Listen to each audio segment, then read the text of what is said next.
মাগরিবের পরে কারোর সঙ্গে কথা না বলে এই দোয়াটি 7 বার পরে আল্লাহ তাআলার কাছে যা চাইবেন আল্লাহ আপনাকে তাই দান করবে। অভাবে আছেন, ঋণগ্রস্ত আছেন, মাথায় টেনশন, ঋণের বোঝা, বাড়িতে থাকতে পারতেছেন না, আল্লাহ সব আপনার পেরেশানি দূর করে দেবে ইনশাআল্লাহ, যদি আপনি আমলটি করতে পারেন। আমল মানুষের জীবন বদলিয়ে দেয়, আমল মানুষের জীবনকে পরিবর্তন করে দেয়। আল্লাহ তাআলা আপনার সব দোয়া কবুল করে নেবেন ইনশাআল্লাহ। মাগরিব নামাজের পরে কিবলামুখী হয়ে থাকবেন, কারোর সঙ্গে কথা বলবেন না, কারোর সঙ্গে কথা না বলে কিবলামুখী হয়ে আপনি পড়বেন আল্লাহুম্মা আজিরনা মিনান নার, আল্লাহুম্মা আজিরনা মিনান নার, আল্লাহুম্মা আজিরনা মিনান নার।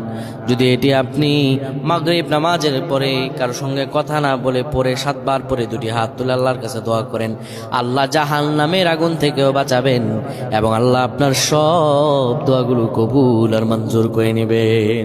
আল্লাহুম্মা আমিন।